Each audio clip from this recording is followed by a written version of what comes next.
Morning, guys. This week, as promised, we're going to be talking about some of the gear setups, what we use, rods, reels, line, lures a little bit for this time of year, and how we work them. And I got Chris here with me. He fishes alongside us almost every day. We get to see each other on the beach and fish together a lot. And he's out on the beach every single day, and you know, he goes through the ups and the downs when we catch a bunch of fish and when we get nothing.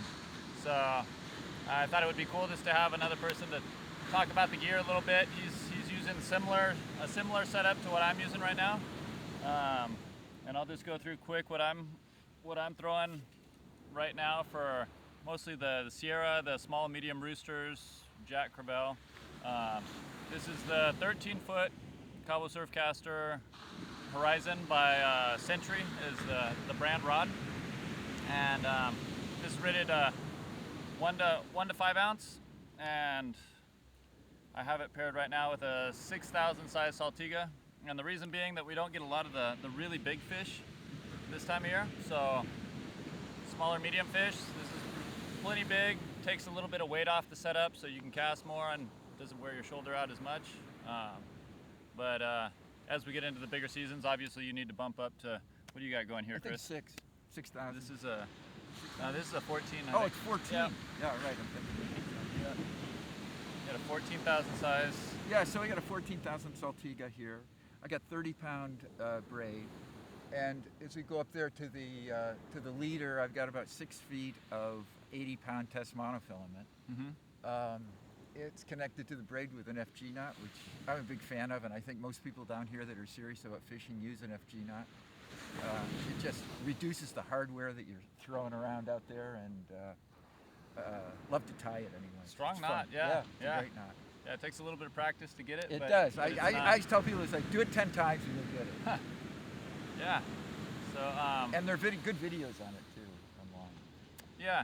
I think some of them make it more complicated. Yeah, than it needs to right. be. But yeah, maybe we'll do a video on that at some point. That'd be a good one. Yeah. Yeah. Quick comment on reels and sizing and what the difference is. I mean, this obviously 6,000 holds almost plenty of light line for what we do. The benefit to having the 14,000 is the retrieve speed. The retrieve speed is so much faster on this. This is almost 54 inches per crank, 53 point something.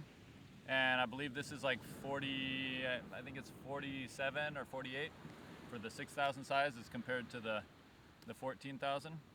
This is a lot less reeling to get going fast on the surface. So if you're working topwater lures, like this time of year, we'll use a lot of the like GT ice creams, different sizes, usually 3 and 4 ounce stuff. And if you notice here, most of them I have rigged with this trailer hook like this. It's kind of the idea behind that is a lot of these fish come up and swing short, and when they swing short, this hits their jaw and it swings right up into to get a deeper hook set in the jaw, as opposed to like a lot of the treble hooks, or they'll be right here, and you'll get a lot more flexibility on that trailer hook. It'll swing around and you'll get a deeper hook set with that single hook.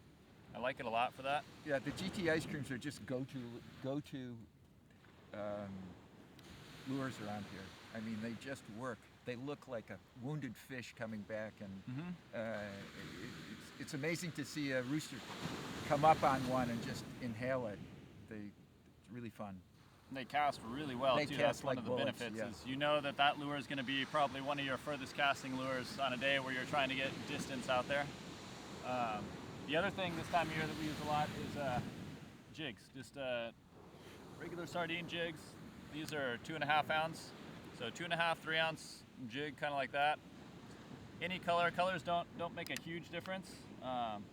It's more the action and having something shiny out there. Jigs also cast a mile out there, and we mix it up a little bit. So if we're not fishing topwater, if we're fishing the jigs, the first thing I usually do is throw it out, let it sink down maybe 4 or 5 seconds to the bottom, and then wind up really fast, probably halfway in my retrieve, and then I'll drop it down one more time and do that again. You can give it a little bit of jigging action on the way in. Sometimes they like that. Sometimes they just like the crazy fast retrieve speed on it. Sometimes I'll just take off going as fast as I can possibly go, and you'll get hit on that Yep. right off the bottom. Right. A lot. Sometimes also one of the stranger things you'll find is a lot of the locals will pull it fast across the top of the water every time, not change up at all, and it never fails. You'll be next to some guy and he'll just be getting Sierra after Sierra, and also you realize he's letting it drop for 10, 15 seconds, and they're down in the bottom. It's generally early in the morning when it's still dark, but as it gets lighter, they tend to come to the surface more. But it's one of those little things that I learned from experience, standing there watching a guy that's fishing. Well said. That's exactly how I would Yeah. say it. I mean, at early morning, fish down deeper. Later in the day, bring it up to the surface. Throw on, once the sun comes up, throw on some top water stuff. Yep. Go fast on top, and usually the little roosters were around. We got one this morning that was a nice one. It was right after the sun came up, and I was fishing jig early. I switched over to one of the GTI streams, and actually, no, I'm wrong. I got that one on the jig. I thought you had the jig on. I got it. him on Yeah. the jig. I thought you That had was- the jig yeah. on. No, I switched over after that. Yeah. But that one I got on the jig, but I got it by not letting it sink down. I was Yep. skipping it on the surface, going really fast. Yep. Yeah. The little roosters just like all the activity on the Yeah. surface. It seems to get them all wound up. Yeah, that was a pretty one. This Yeah, it one was a nice fish. It was good, maybe 12, 15 pounds, something like that. At least. And got one. Looks like a decent one too. Went for a little run. Lost one 2 seconds before this one here. I'm guessing it's probably a rooster. But see, you'll know till it's on the beach.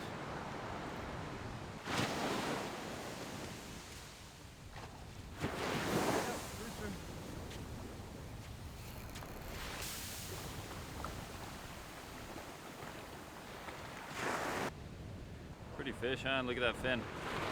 All right, we're gonna get him back to the water quick.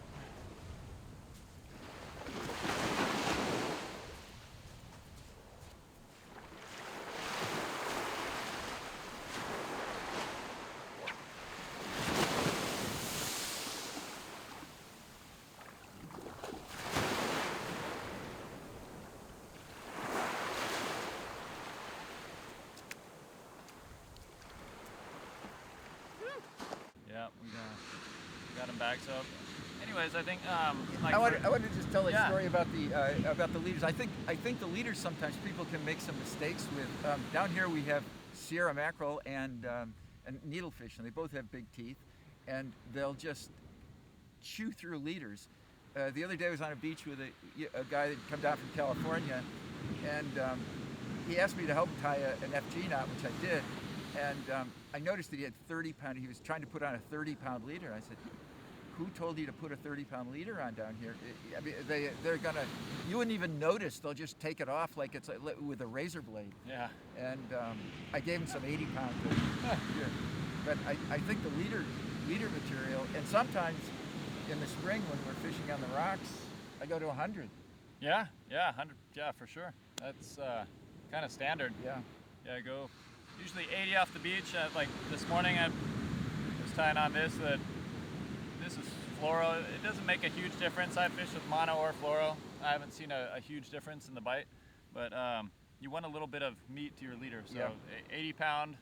And for the FG knot off too, the because sand. the FG knot's designed to bite into it. into the meat of the leader. Yeah, exactly. So I think that part of it. Then we go from the FG knot down the leader. Leader we usually do about 5-6 feet long off the sand, and then double that on the rocks if we're fishing around structure. I would go FG knot at the top to the braid, and then as you come down, I like to direct tie all my lures just because I've lost too many fish on clips, especially in the big fish time of year. This time of year wouldn't be too crucial, but I have the habit of retying and tie everyone on direct, and I use a perfection loop on this, and that's just a really great knot. It holds up strength-wise. It's about a 95% of your line strength, and it's a quick one to tie once you get it down. You can do it without looking, and it gives the lure a little bit more Yeah, action. more action and less hardware on the end. Yeah, so that FG knot perfection loop, 80-pound leader in between 5 or 6 feet, and then get out casting on the beach. I mean, we might discuss another video at some point. Just some more techniques of casting. Casting, I think, would be great. That's a whole process too, and it's more about the physics of it than anything. But I'm mainly on the 13-foot the Cabo Surfcaster Horizon, and these are made by Century. If you guys want to look them up, they're not a cheap rod, but they are the best out there for what we're doing here. I have them for sale on my website. You can go check out cabosurfcaster.com, and they're in the shop section on the website. But they're roughly, I think, 850 or something, which in the scheme of things is not that terrible. I know fly fishermen who pay twice that much for a good fly rod, but you know, titanium components on the guides, and they're just all around great rod. I can get, when I'm set up well with light line and this setup right here and a 3 or 4 ounce lure, I've measured out casts, and I can get 170 to 190 yards out of a cast, depending on which way the wind's blowing. It sounds crazy, but it true. sounds crazy, but it's amazing to see. Yeah, no, it's true. You reach out there and get some really far You get a little fish. wind behind you, and he's particularly Wesley. I mean, it just that morning wind really helps those casts. You can just take off and you send it up a little bit higher, and it cruises forever. It feels like half of your spool is gone by the time This morning it it was lands. a nice little breeze behind us. We're getting some good casts up there. Yeah.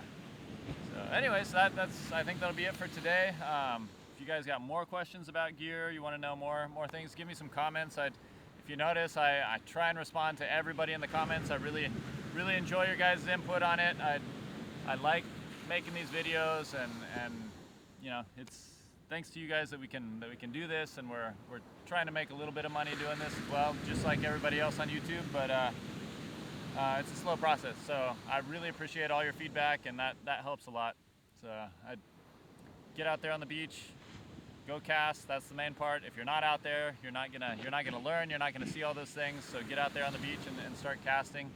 And yeah, like always, drop a comment, give a like, subscribe, and if you can, share the page so we get a few other people watching. And yeah, it only takes one cast.